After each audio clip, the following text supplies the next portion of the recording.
आहोत एका महत्त्वाच्या प्राचीन काळातील जनपदे आणि महाजनपदे याविषयी. विद्यार्थी मित्रांनो, हे इतिहास विषयाचे प्रकरण 6 आहे, ज्याचं नाव आहे जनपदे व महाजनपदे.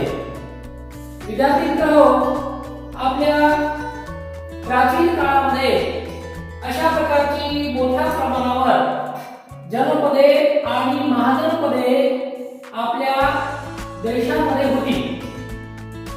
पान नंबर 26 वर पहा, प्रकरण 6 जनपदे आणि महाजनपदे.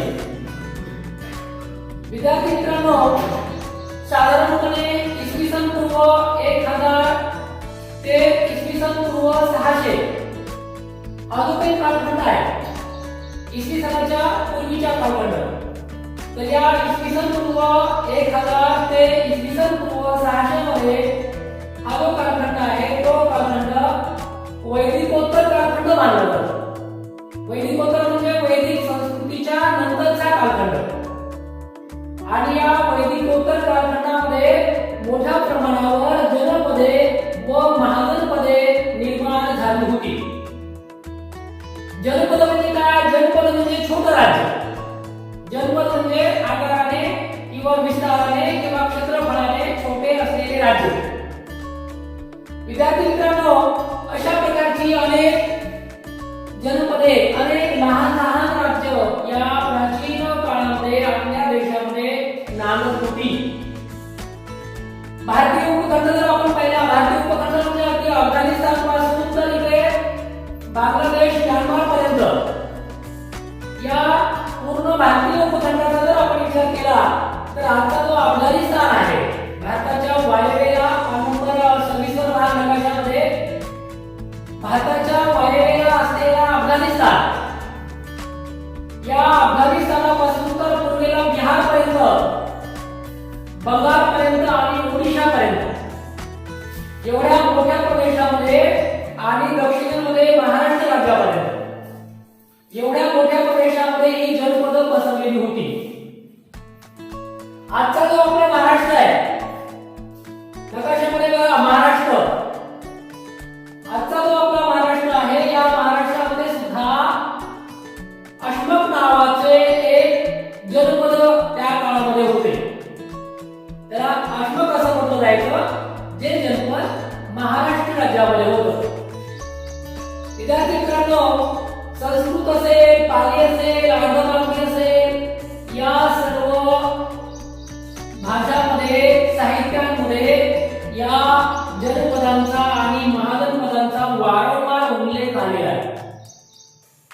जेवढं जेवढं संस्कृत साहित्य आहे, जेवढं जेवढं वर्तमान काळ महाराजांच्या काळामध्ये निर्माण झालेलं अर्धवाक्य भाषेचं साहित्य आहे, जेवढे जेवढे गौतम बुद्धांच्या काळामध्ये पाली भाषेमध्ये निर्माण झालेलं साहित्य आहे, या सर्व साहित्यामध्ये आपल्याला जनपदे आणि महाजनपदाचा उल्लेख पाहायला मिळतो.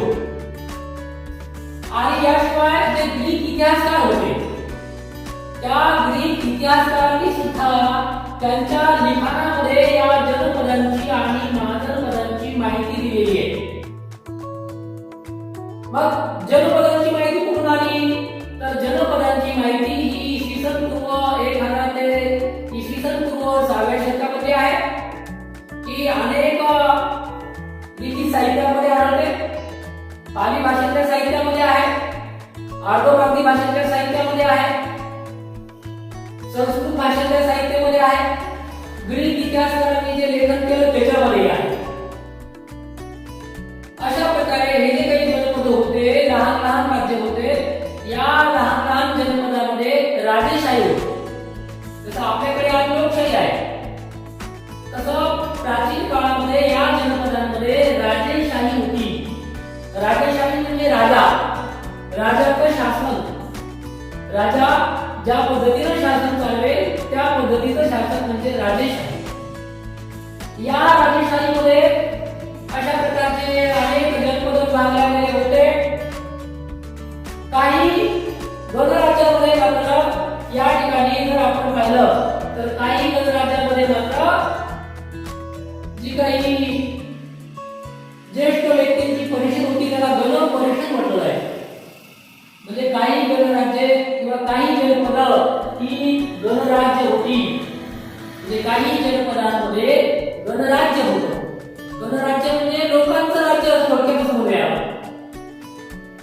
या गणराज्यामध्ये एक मंत्री परिषद किंवा गण परिषद होती. ही गण परिषद म्हणजे ज्येष्ठ नागरिकांची किंवा ज्येष्ठ व्यक्तींची सभा होती. आणि ही ज्येष्ठ व्यक्तींची सभा काय करायची, एकत्रितपणे चर्चा करायची राज्यकारभाराच्या विषयी. म्हणजे आज जसं आपण लोकशाहीमध्ये पाहतो तसं काही जनपदांमध्ये सुद्धा आपल्याला गण परिषद पाहायला मिळते.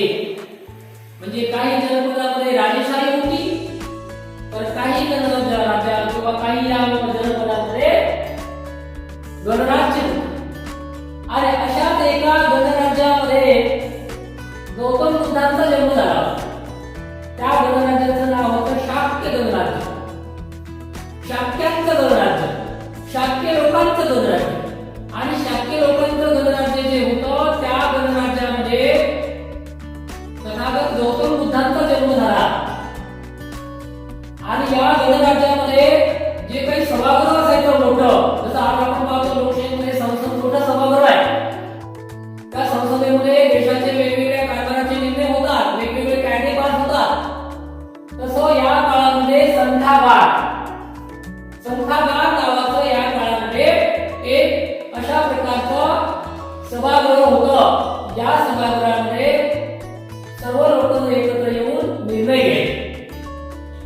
अशा प्रकारे गौतम बुद्ध हे शाक्य गणराज्यामध्ये होते. ते त्या गणराज्यापैकी एक गणराज्य ज्या ठिकाणी जनपदांमध्ये गणराज्य होतं असं उदाहरण आहे शाक्य गणराज्य. अशा प्रकारे विद्यार्थी मित्रांनो, जनपद म्हणजे काय आपण पाहिजे. जनपद म्हणजे छोटं राज्य. याचा उल्लेख पाली आदिवासी संस्कृत भाषेमध्ये आहे. गणराज्यामध्ये राजेशाही होती. काही राज्य किंवा काही जनपदांमध्ये गणराज्य होतं. म्हणजे जनपदांमध्ये गणराज्य होतं आणि राजेशाही होतं. आता बघूया महत्त्वाचं म्हणजे महाजनपद. मोठं जनपद म्हणजे महाजनपद. महत्त्वाची जी काही जनपद आहेत ती 16 महाजनपदांचा उल्लेख वारंवार येतो. 16 महाजनपदे. 16 महाजनपदांमध्ये बघा काशी, कोसल जे सध्या लखनौ म्हणतो आपण त्याला, उत्तर प्रदेशाची राजधानी, मल्ल, गोरखपूर हे सुद्धा उत्तर प्रदेशामध्ये आहे. वत्स, अलाहाबाद हे सुद्धा उत्तर प्रदेशामध्ये आहे. चेदी, कानपूर हे सुद्धा उत्तर प्रदेशामध्ये आहे. कुरू महाजनपद हे दिल्लीच्या जवळपास होतं. पांचाळ हे महाजनपद रोहिलखंडच्या आसपास होतं. मत्स्य हे महाजनपद जयपूर जे आहे राजस्थानची राजधानी त्याच्या आसपास होतं. शूरसेन हे उत्तर प्रदेशातील मथुरा या शहराच्या आजूबाजूला होतं. अशमक जे आपण पाहिलं की औरंगाबाद महाराष्ट्रामधलं हे महाराष्ट्रामध्ये होतं अशमक नावाचं महाजनपद. अवंती उज्जैनच्या आजूबाजूला होतं. अंग चंपा म्हणजे बिहार राज्यामध्ये जो आपण चंपारण सत्याग्रह पाहिला त्यामध्ये इतिहासातील. मगध बिहार राज्यामध्ये होतं. रुची हे सुद्धा बिहारमध्ये होतं. गांधार हे पेशावर मध्ये होतं, ते सध्या पाकिस्तानच्या या देशामध्ये गेले पेशावर. आणि कंबोज हे अफगाणिस्तान मध्ये जे गांधार आहे या गांधार शहराच्या आजूबाजूला किंवा या गांधारच्या प्रदेशाच्या आजूबाजूला हे कंबोज नावाचं महाजनपद होतं. अशा प्रकारे 16 महाजनपद या काळामध्ये होती अतिशय महत्त्वाची. काशी, कोसल, मल्ल, गोरखपूर, वत्स, चेदी, कानपूर, कुरू, पांचाळ, मत्स्य, शूरसेन, अशमक, अवंती, अंग, मगध, रुची, गांधार आणि कंबोज अशा प्रकारे 16 महाजनपदांचा उल्लेख वारंवार अनेक ग्रंथांमध्ये आपल्याला पाहायला मिळतो. ही जी काही 16 महाजनपद आहेत ही 16 महाजनपद महत्त्वाची आहेत, परंतु त्यातल्या त्यात यापैकी 4 महाजनपद ही सगळ्यात मोठी महाजनपद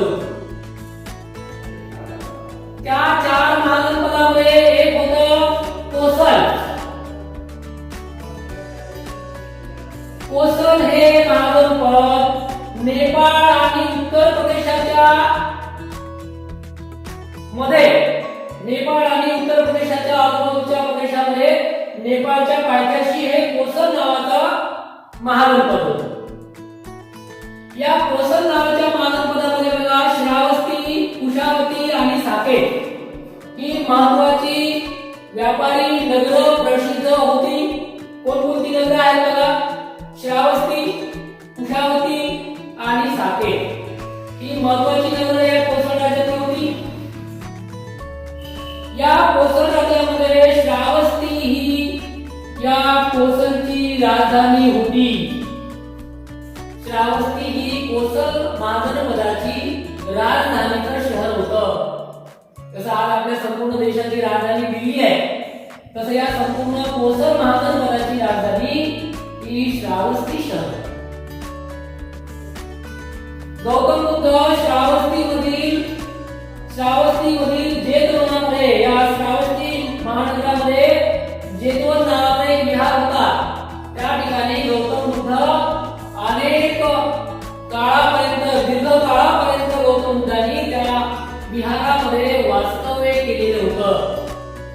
म्हणजे श्रावस्ती राजधानीमध्ये गौतम बुद्ध बऱ्याच वर्षापर्यंत त्या ठिकाणी वास्तव्यास होते.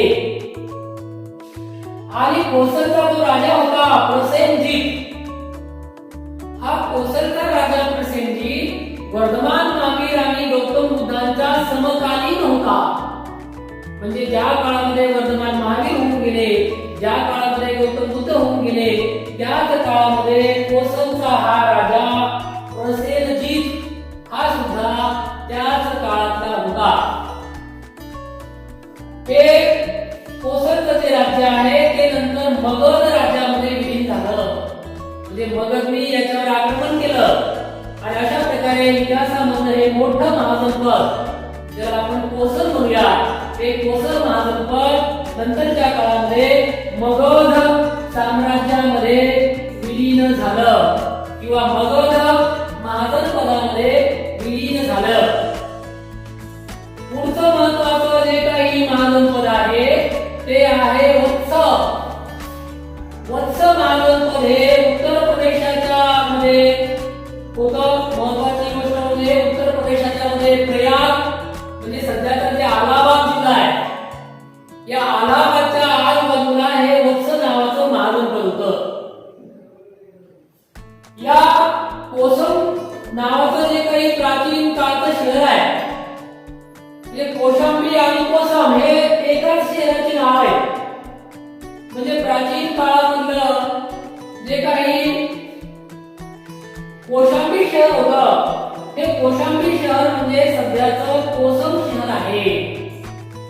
आणि ते सध्या आपल्याला उत्तर प्रदेशामध्ये पाहायला मिळतं.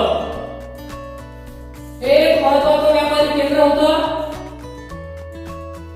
या कौशांबीतील 3 अत्यंत श्रीमंत व्यापाऱ्यांनी गौतम बुद्धांसाठी 3 विहार बांधून दिले होते. हे जे कोसम किंवा कौशांबी आहे, या कौशांबी मधील श्रीमंत व्यापाऱ्यांनी 3 मोठे व्यापारी, धनाढ्य व्यापारी, जसं आपण नेहमी अंबानी अडाणीचे नाव घेतो, तसं या काळामध्ये या कौशांबी शहराचे जे 3 मोठे व्यापारी होते, या व्यापाऱ्यांनी गौतम बुद्धांसाठी, त्यांच्या अनुयायांसाठी 3 मोठमोठी विहार बांधून दिल्याचा उल्लेख पाली साहित्यामध्ये आहे. राजा उदयन, हा जो राजा आहे उदयन, हा राजा उदयन हा गौतम बुद्धाचा समकालीन होता. म्हणजे ज्या काळामध्ये गौतम बुद्ध होते, हा उदयन राजा गौतम बुद्धाचा समकालीन राजा होता. महत्वाची गोष्ट म्हणजे राजा उदयनानंतर हे जे काही महाजनपद आहे, हे काही जास्त वेळ टिकलं नाही. शेवटी हे वत्स नावाचं महाजनपद अवंतीमध्ये विलीन झालं.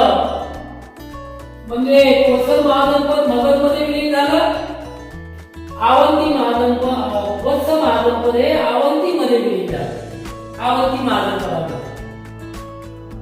तर तिसरं महत्वाचं महाजनपद आहे अवंती. अवंती महाजनपद हे मध्य प्रदेशामध्ये होतं. मध्य प्रदेशामध्ये माळवा प्रांत जो आहे, या माळवा प्रांताचा जो काही प्रदेश आहे तो या अवंती महाजन पदामध्ये होता. आणि आजचं जे काही उज्जैन आहे, प्राचीन काळी त्याला उज्जैनी म्हटलं जायचं. म्हणजे उज्जैनी किंवा उज्जैन जे आहे हे या अवंतीची राजधानी होती. म्हणजे अवंती महाजन पदाची राजधानी आजचं उज्जैन शहर, ज्याला पूर्वीच्या प्राचीन काळामध्ये उज्जैनी म्हटलं जायचं, हे उज्जैन किंवा उज्जैनी राजधानीचं शहर होतं, व्यापाराचं केंद्र होतं. अवंतीचा जो राजा होता प्रद्योत नावाचा, हा प्रद्योत नावाचा राजा जो आहे तो गौतम बुद्ध आणि वर्धमान महावीरांचा समकालीन होता. म्हणजे गौतम बुद्धांच्या साहित्यामध्ये, वर्धमान महावीरांच्या साहित्यामध्ये जो काही उल्लेख आला त्याच्यावरून आपल्याला कळालं की अरे अवंतीमध्ये प्रद्योत नावाचा राजा होता. आणि हा प्रद्योत नावाचा राजा गौतम बुद्ध आणि वर्धमान महावीर यांचा समकालीन होता. त्यानंतरचं महत्वाचं मोठं महाजनपद आहे ते म्हणजे मगध महाजनपद. आजच्या बिहार राज्यातील पाटणा आणि गया या शहराच्या आजूबाजूचा जो प्रदेश आहे तो मगध महाजनपदामध्ये होता.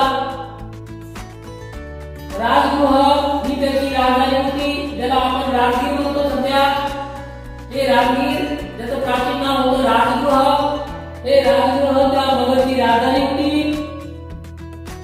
आणि महागोविंद नावाचा मोठा वास्तुविशारद, म्हणजे घर बांधणारा त्या काळचा इंजिनियर. जसं आज आपण आपले घर एखाद्या इंजिनियर नकाशांत करून बांधकाम करायला, तसं या काळामधला मोठा तो वास्तुविशारद होता महागोविंद नाव. या महागोविंद नावाच्या वास्तुविशारदाने बिंबिसाराचा राजवाडा बांधून दिला. म्हणजे बिंबिसार जो होता मगध सम्राट, मगध राजा, मगध साम्राज्याचा सम्राट, त्या मगध साम्राज्याच्या सम्राटाचा राजवाडा या वास्तुविशारदाने बांधून दिला. त्यानंतर यांच्या दरबारामध्ये जीवक नावाचा एक वैद्य होता, डॉक्टर. आधुनिक भाषेमधला डॉक्टर म्हणजे प्राचीन भाषेमधला वैद्य. कारण आजच्या सारखं सायन्स काही एवढं प्रगत नव्हतं असं म्हणता येणार नाही आपल्याला. त्याही काळात तशा प्रकारचं विज्ञान होतं. जीवक हा एक त्या ठिकाणचा वैद्य होता, डॉक्टर होता. अशा प्रकारे बिंबिसाराने गौतम बुद्धाचं शिष्यत्व पत्करलं होतं. म्हणजे मगधचा जो सम्राट होता बिंबिसार, या मगध सम्राट बिंबिसाराने गौतम बुद्धांचं शिष्यत्व पत्करलं. म्हणजे गौतम बुद्धांचा बौद्ध धर्म त्याने स्वीकारला होता. अशा प्रकारे संपूर्ण मगध साम्राज्य हे मोठं साम्राज्य प्राचीन काळामध्ये होतं. अशा प्रकारे विद्यार्थी मित्रांनो, महाजन पदांमध्ये आणि जनपदांमध्ये लढाया व्हायच्या. अनेक जनपद आपला विस्तार करायचे, लहानाचे मोठे व्हायचे. अशा प्रकारे इसवी सन पूर्व 6व्या शतकापर्यंत 16 महाजन पद अतिशय महत्त्वाचे आहेत, जे आपण आधी पाहिली. काशी, कोसल, मल्ल, वत्स, चेदी, पुरु, पांचाळ, मत्स्य, शूरसेन, अश्मक, अवंती, अंग, मगध, रुची, गांधार आणि कंपोज. हे 16 महाजन पद अतिशय महत्त्वाची होती. आणि त्यातही कोसल, वत्स, अवंती आणि मगध ही 4 महाजन पद सगळ्यात सामर्थ्यवान होती. आणि त्यात सगळ्यात सामर्थ्यवान जर कोणतं महाजन पद होतं तर ते होतं मगध महाजन. कारण मगधचे राजे हे जगप्रसिद्ध राजे. अशा प्रकारे विद्यार्थी मित्रांनो, आपण जनपद म्हणजे काय पाहिलं, महाजन पद म्हणजे काय पाहिलं. आता महत्त्वाचा जो थोडासा भाग आहे तो आहे मगध साम्राज्याचा उदय. म्हणजे मगध जे आपण महाजन पद पाहिलं, त्या महाजन पदाचं रूपांतर मोठ्या साम्राज्यात झालेलं आहे, म्हणून त्याला मगधचे साम्राज्य असं म्हणतात. बिंबिसार हा गौतम बुद्धांचा समकालीन होता. बिंबिसाराचा जो मूल्य होता अजातशत्रू, या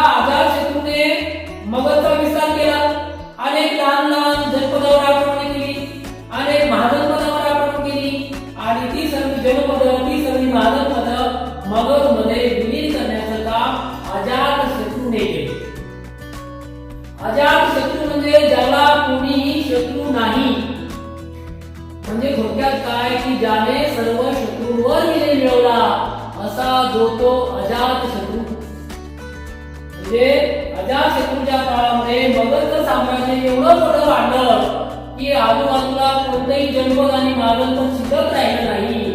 असा हा अजातशत्रू नावाचा राजा मगध साम्राज्याचा मोठा सम्राट होऊन गेला. या अजातशत्रूच्या काळामध्ये मगधची भरभराट झाली आपण पाहिलं. त्याने बौद्ध धर्माचा स्वीकार केला, म्हणजे मगध साम्राज्यातले सर्व जनपद महाजनपद हे बौद्ध धर्माचा स्वीकार करणाऱ्या या अजातशत्रूच्या ताब्यामध्ये होती. अशा प्रकारे अजातशत्रूने गौतम बुद्धांच्या महापरिनिर्वाणानंतर पहिली संगीती किंवा पहिली परिषद या अजातशत्रूच्याच कारकिर्दीमध्ये राजगृह या ठिकाणी भरवली आणि त्यांनी पाटलीपुत्र नावाचं एक नवीन शहर, नवीन राजधानी निर्माण केली. ते पाटलीपुत्र शहर म्हणजे आज जे बिहार राज्याची राजधानी आहे, नकाशामध्ये पहा, बिहार राज्याची जी राजधानी आहे पटना, हे पटना शहर म्हणजे प्राचीन काळचं पाटलीपुत्र शहर. पान नंबर 28 पहा, अजातशत्रूचं शिल्प दिलेलं आहे. पान नंबर 28 अजातशत्रू शिल्प बघा, त्याच्यामध्ये अजातशत्रू नावाचा मोठा मगधचा सम्राट दाखवलेला आहे आणि त्याच्या समोर सगळे जनपदांचे राजे हात धरून उभे. अशा प्रकारे अजातशत्रूच्या काळामध्ये मगध साम्राज्याच्या नवीन राजधानीचा पाया घातला गेला. ती राजधानी होती पाटलीपुत्र आणि पाटलीपुत्र राजधानी म्हणजे आजचं पाटणा शहर. पाटणा शहराच्या आजूबाजूचा प्रदेश पूर्ण हा पाटलीपुत्र या राजधानीच्या नावाने प्रसिद्ध होता. अजातशत्रू नंतर होऊन गेलेल्या मगधच्या राजांमध्ये शिशुनाग महत्वाचा होता. या शिशुनागाने अवंती, कोसल, वत्स हे तिन्हीच्या तिन्ही जे काही मागण पद होती ती मगधला करून घेतली. कोणती बघा, अवंती, कोसल आणि वत्स ही सगळीच्या सगळी जी काही महाजनपद होती ती शिशुनाग या मगध सम्राटाने त्या मगध साम्राज्याला जोडून घेतली. अशा प्रकारे उत्तर भारताचा जवळजवळ सर्व प्रदेश मगधच्या अंमलाखाली आला, म्हणून मगध साम्राज्य आकाराला आलं. सगळ्यात मोठं साम्राज्य निर्माण झालं मगध साम्राज्य. विद्यार्थी मित्रांनो, शेवटचा भाग आहे या पुस्तकामधला, या प्रकरणामधला, प्रकरण 6 जनपद आणि महाजनपदामधला, तो म्हणजे मगध साम्राज्यानंतरचे जे काही किंवा मगधचे जे काही साम्राज्यामध्ये नंद राजे होते, मगध साम्राज्याचे नंद राजे, ते नंद राजे इसवी सन पूर्व 364 ते इसवी सन पूर्व 324, म्हणजे इसवी सन पूर्व 364 ते 324 या काळामध्ये मगध साम्राज्याचा कारभार हा नंद राजे पाहत होते. या नंद राजांनी चतुरंग सैन्य उभारलं होतं. चतुरंग म्हणजे 4 वेगवेगळ्या प्रकारचे सैनिक. जसं आपल्याकडे काय काय आहे, म्हणजे जमिनीवर लढाई करणारे सैनिक आहे, भूदल आहे, नौदल आहे आणि वायुदल आहे. भूदल, नौदल, वायुदल. जमिनीवर लढाई करणारे सैनिक, पाण्यावर लढाई करणारे सैनिक, हवेत लढाई करणारे सैनिक, सगळीकडे लढाई करणारे सैनिक. तसं या मगधच्या नंद राजांनी 4 प्रकारचं सैनिक उभारले. त्याला म्हणायचं चतुरंग सैन्य. या चतुरंग सैन्यामध्ये बघा पायदळ होतं, म्हणजे जमिनीवर पायी चालून लढाई करणारे सैनिक होते. घोडदळ होतं, घोड्यावर बसून लढाई करणारे सैनिक, वेगवान घोड्यासारखा वापर त्यांनी त्या घोड्याला केलेल्या आहे त्या लढायांमध्ये, घोडदळ. त्यानंतर बघा रथदळ होतं, त्यांच्याकडे रथ होते, त्या रथामध्ये बसून ते युद्धावर जायचे. म्हणजे पायदळ, घोडदळ, रथदळ आणि हत्तीदळ. खरं म्हणजे हत्तीदळ हे जगामध्ये असं दळ आहे की जे जगामध्ये सर्वप्रथम आणि एकाच ठिकाणी पाहायला मिळतं, ते म्हणजे मगध साम्राज्यामध्ये. जगामध्ये हत्तीदळ कोणीही उभारू शकलं नाही, ते फक्त मगध सम्राट उभारू शकतो. प्रकारे 4 प्रकारचं चतुरंग सैन्य मगध सम्राटाने निर्माण केलं. पायदळ, घोडदळ, रथदळ, हत्तीदळ. आणि म्हणून मगध सम्राट मगधचे काही साम्राज्य होतं ते वाढायला लागलं. अनेक जनपद त्यांनी जिंकली, अनेक महाजनपद त्यांनी जिंकली आणि अशा प्रकारे मगधचं साम्राज्य मोठं झालं. विद्यार्थी हो, मगध साम्राज्याचा विस्तार अगदी खूप मोठ्या प्रदेशावर झाला, अगदी पंजाब पर्यंत. धनानंदाच्या कारकिर्दीमध्ये मात्र जो काही शेवटचा राजा होता नंद घराण्याचा धनानंद, या धनानंदाच्या कारकिर्दीमध्ये चंद्रगुप्त मौर्य नावाचा जो काही तरुण होता, या चंद्रगुप्त मौर्याने नंद राज्यावर आक्रमण केलं. धनानंद जो होता मगधचा शेवटचा राजा धनानंद, या धनानंदाचा पराभव चंद्रगुप्त मौर्याने केला आणि अशा प्रकारे चंद्रगुप्त मौर्याने धनानंदाचा पराभव करून नंद राजवटीचा शेवट केला आणि अशा प्रकारे मगधचा मौर्य साम्राज्य उभं राहिलं. आणि मौर्य साम्राज्याच्या काळामध्ये तर मोठमोठी आक्रमण झाली. मौर्य साम्राज्याच्या काळामध्ये विदेशातून अनेक लोकांची आक्रमण झाली आणि मौर्य साम्राज्य हे भारतातलं सगळ्यात मोठं सामर्थ्यवान साम्राज्य उभं राहिलं. त्याची माहिती आपण पुढील पाठामध्ये घेणार आहोत. तर अशा प्रकारे विद्यार्थी मित्रांनो, आज आपण प्रकरण 6 मध्ये जनपद आणि महाजनपदांचा या ठिकाणी अभ्यास केला. जनपद म्हणजे छोटी छोटी, महाजनपद म्हणजे खूप मोठी. महाराष्ट्रामध्ये कोणतं महाजनपद होतं तर त्याचं नाव होतं अशमक. औरंगाबादच्या आजूबाजूला अशमक नावाचं महाजनपद महाराष्ट्रामध्ये होतं. 16 महाजनपद कोणती? काशी, कोसल, मल्ल, वत्स, चेदी, कुरु, पांचाळ, मत्स्य, शूरसेन, अशमक, अवंती, अंग, मगध, कुरुजी, गांधार आणि कंबोज.